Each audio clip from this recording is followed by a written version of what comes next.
The Battle of Cannae was the third and most decisive battle of the three major Italian engagements during the Second Punic War.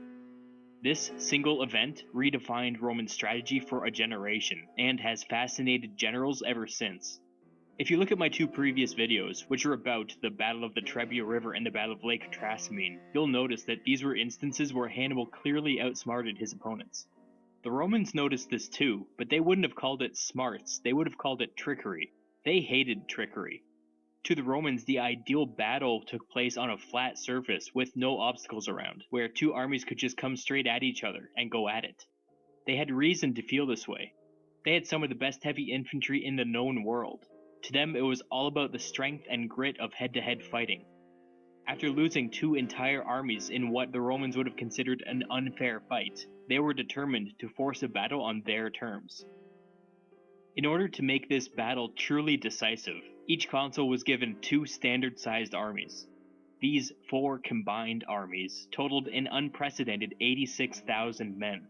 Just like we've seen before, they were mostly heavy infantry, with only 6,400 cavalry.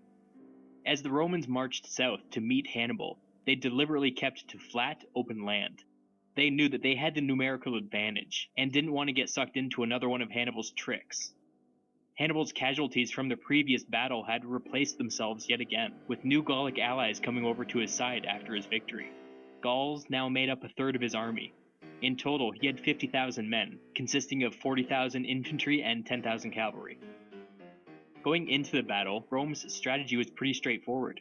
Remember how at the Trebia, the Roman heavy infantry had unexpectedly broke through the Carthaginian center? And remember at Lake Trasimene, how the Roman heavy infantry had managed to break through the Carthaginians blocking the road? Roman strategy leading up to this battle was fundamentally about repeating this success. Their plan was to break through the center of the Carthaginian line, and then overpower the two halves of the Carthaginian army with their superior numbers. To this end, Rome invested heavily in the center of their line. This had the added bonus of limiting their exposure to the elite Carthaginian cavalry who would be attacking on the wings. This plan isn't rocket science or anything, but you have to admit, based on past experience, it does make some sense. The only obvious alternative to this strategy would have been to have the Romans use their superior numbers to widen the line beyond the point where the Carthaginians could match them. Then they could have focused on the Carthaginian wings rather than on the center.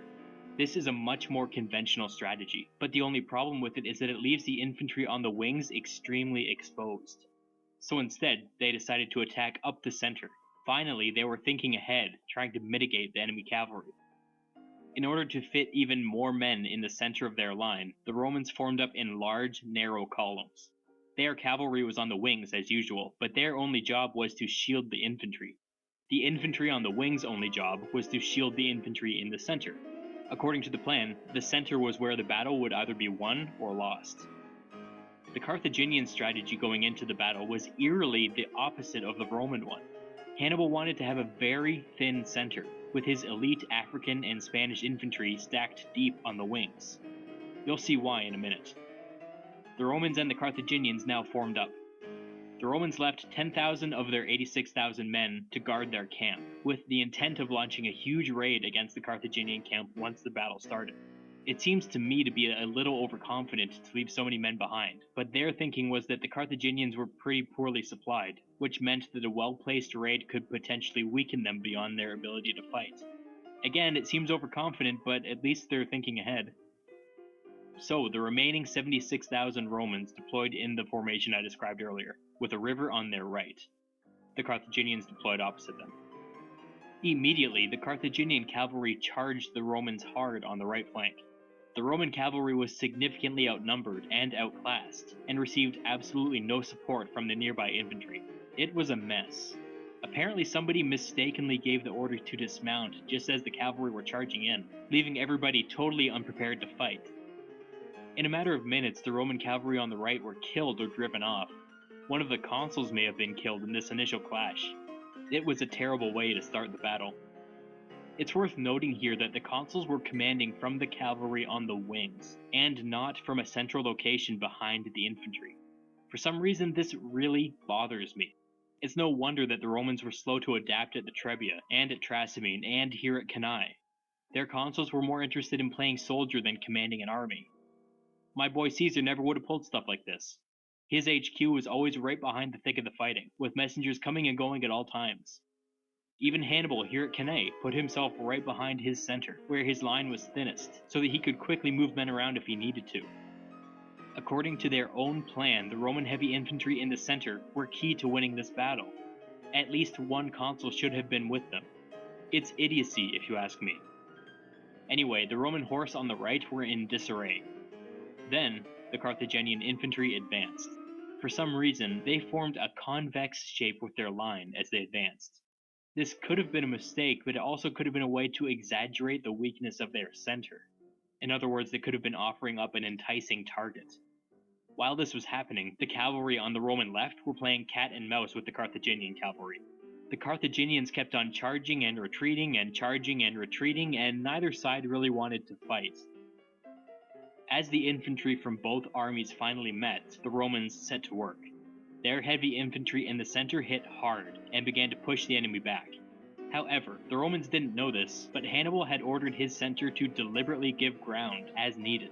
The Romans thought they were making progress, when actually they were walking right into a trap. At this point, the Carthaginians near the river had finally finished with the last of their opponents.